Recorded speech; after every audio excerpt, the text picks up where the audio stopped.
गांव की एक छोटी सी झोपड़ी में एक गरीब परिवार रहता था। परिवार के सदस्य थे पिता रामू, माँ श्यामा और उनके 2 बच्चे मुन्ना और गुड़िया।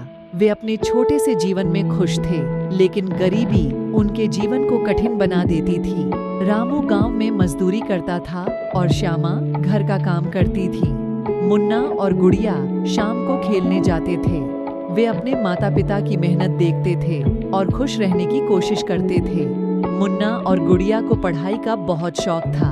वे अपने पिता की कमाई में से थोड़ी थोड़ी बचत करके खरीदी गई किताबों से पढ़ते थे। वे दोनों जानते थे कि शिक्षा ही उनके जीवन को बेहतर बना सकती है। एक दिन मुन्ना और गुड़िया का स्कूल जा रहा था, पर उनके पास स्कूल फीस देने के लिए पैसे नहीं थे। रामू और श्यामा बहुत चिंतित थे, फिर भी उन्होंने हिम्मत नहीं हारी और अपने बच्चों के भविष्य के लिए संघर्ष करने का फैसला किया।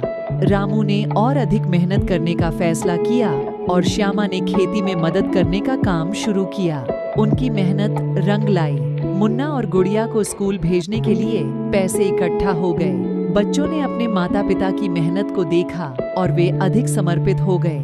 मुन्ना और गुड़िया ने अच्छे अंक प्राप्त किए और उनकी कठिनाइयों के बावजूद वे हमेशा मुस्कुराते रहे। वे अपने माता पिता की आशा को निराश नहीं होने दिए। वर्षों बाद मुन्ना और गुड़िया बड़े हो गए। मुन्ना ने इंजीनियरिंग की पढ़ाई की और गुड़िया ने शिक्षक बनने का निर्णय लिया। उन्होंने अपने माता पिता की सच्चाई को समझा और उनकी समर्पण को सम्मानित किया। वे अब अपने परिवार को समर्थन करने में सक्षम थे और उन्होंने अपने माता पिता के लिए एक नया घर बनवाया। रामू और श्यामा की आंखों में आंसू थे, लेकिन ये आंसू खुशी के थे। अंत में उनका संघर्ष और समर्पण उन्हें उनके सपने साकार करने में मदद करा। यह कहानी हमें यह सिखाती है कि कठिनाइयाँ सिर्फ अस्थायी होती हैं। अगर हमारी संकल्पना मजबूत हो तो हम किसी भी समस्या को पार कर सकते हैं।